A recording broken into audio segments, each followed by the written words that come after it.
અંકલેશ્વરની રાજપીપળા ચોકડી પાસે આવેલ દેસાઈ પેટ્રોલ પંપ સામેના સર્વિસ રોડ પર આજે એક હૃદયદ્રાવક અકસ્માત સર્જાયો હતો, જેમાં 1-2 વર્ષની માસૂમ બાળકીનું કમકમાતી ભર્યું મોત નીપજ્યું છે.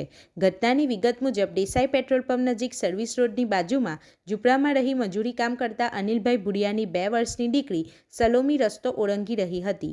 તે દરમિયાન રાજપીપળા ચોકડી તરફથી પૂરપાટ ઝડપે ધસી આવેલા એક હાઇડ્રા ક્રેનના ચાલકે માસૂમ બાળકીને અડફેટે લીધી હતી. આ ગમખ્વાર અકસ્માત સલોમીને ગંભીર ઈજાઓ પહોંચતા તેને તાત્કાલિક સારવાર અર્થે જયાબેન મોદી હોસ્પિટલ ખાતે ખસેડવામાં આવી હતી, પરંતુ હોસ્પિટલ પહોંચતા પહેલા જ માસૂમ બાળકીએ દમ તોડી દેતા ફરજ પરના તબીબોએ તેને મૃત જાહેર કરી હતી. બીજી તરફ અકસ્માત સર્જ્યા બાદ પકડાઈ જવાની બીકે હાઇડ્રા ક્રેનનો ચાલક પોતાનું વાહન ઘટના સ્થળે જ મૂકીને ફરાર થઈ ગયો હતો. બનાવની જાણ થતાં જ અંકલેશ્વર જીઆઈડીસી પોલીસનો કાફલો સ્થળ પર દોડી આવ્યો હતો અને અકસ્માતગ્રસ્ત ક્રેન કબજે કરી હતી. પોલીસે બાળકીના મૃતદેહને પોસ્ટમોર્ટમ અર્થે ગડખોલ સામૂહિક આરોગ્ય કેન્દ્ર ખાતે ખસેડ્યો છે અને ફરાર હાઇડ્રા ચાલક વિરુદ્ધ ગુનો નોંધી તેને ઝડપી પાડવા વધુ તપાસ હાથ ધરી છે.